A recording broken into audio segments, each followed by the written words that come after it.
Iran ने घुमाया phone. विदेश मंत्री अब्बास अरागची ने दुनिया को किया बड़े खतरे से आगाह। परमाणु केंद्रों पर हमले से किया बाखबर। वक्त रहते उठाना होगा कदम, नहीं तो वैश्विक सुरक्षा पर पड़ेगा बहुत बुरा प्रभाव। दोस्तों, मैं हूं विशाल और आप देख रहे हैं न्यूज 18 का सोशल मीडिया प्लेटफॉर्म।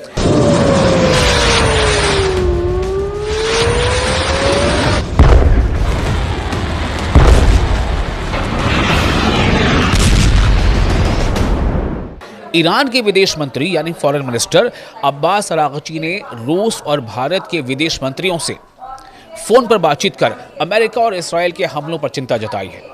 ईरान ने अंतर्राष्ट्रीय समुदाय से हस्तक्षेप की अपील करते हुए चेतावनी दी है कि यह संघर्ष वैश्विक सुरक्षा के लिए खतरा बन सकता है। रूस ने हमले रोकने की मांग की है।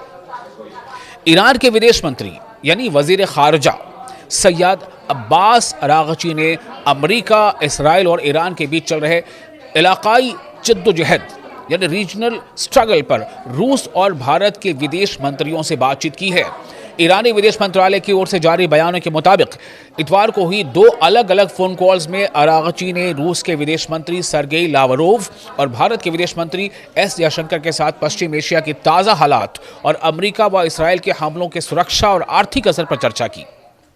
अब्बास अरागची ने बताया कि पिछले 37 दिनों में अमेरिका और इस्राएल ने ईरान के लोगों के खिलाफ कई हमले किए हैं। इनमें औद्योगिक ढांचे, फैक्ट्रियों, अस्पतालों, स्कूलों, रिहायशी इलाकों और परमाणु केंद्रों को भी निशाना बनाया गया है।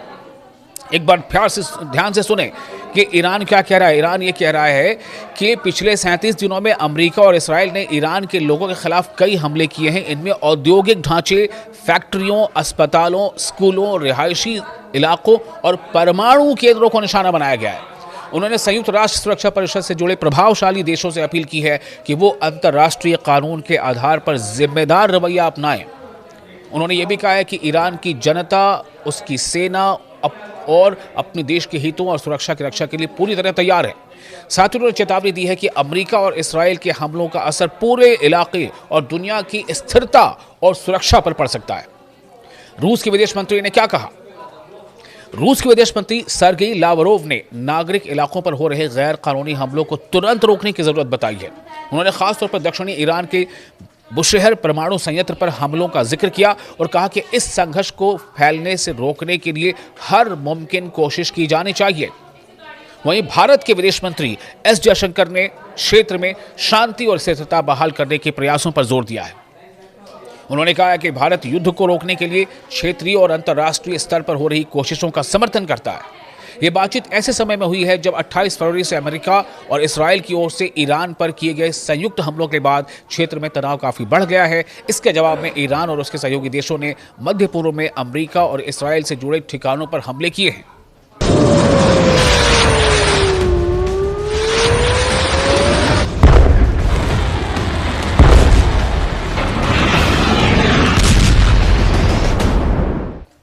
अब्बास अरागची ने बताया कि पिछले 37 दिनों में अमेरिका और इस्राएल ने ईरान के लोगों के खिलाफ कई हमले किए हैं। इनमें औद्योगिक ढांचे, फैक्ट्रियों, अस्पतालों, स्कूलों, रिहायशी इलाकों और परमाणु केंद्रों को भी निशाना बनाया गया है।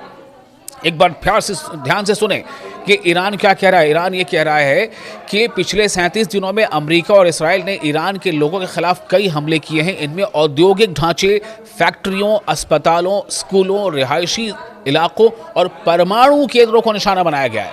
उन्होंने संयुक्त राष्ट्र सुरक्षा परिषद से जुड़े प्रभावशाली देशों से अपील की है कि वो अंतर्राष्ट्रीय कानून के आधार पर जिम्मेदार रवैया अपनाएं।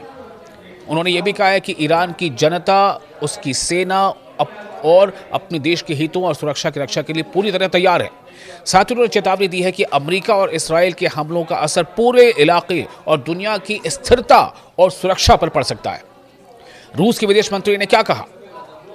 रूस के विदेश मंत्री सर्गेई लावरोव ने नागरिक इलाकों पर हो रहे गैर कानूनी हमलों को तुरंत रोकने की जरूरत बताई है। उन्होंने खासतौर पर दक्षिणी ईरान के बुशहर परमाणु संयंत्र पर हमलों का जिक्र किया और कहा कि इस संघर्ष को फैलने से रोकने के लिए हर मुमकिन कोशिश की जानी चाहिए। वहीं भारत के विदेश मंत्री एस जयशंकर ने क्षेत्र में शांति और स्थिरता बहाल करने के प्रयासों पर जोर दिया है। उन्होंने कहा कि भारत युद्ध को रोकने के लिए क्षेत्रीय और अंतर्राष्ट्रीय स्तर पर हो रही कोशिशों का समर्थन करता है।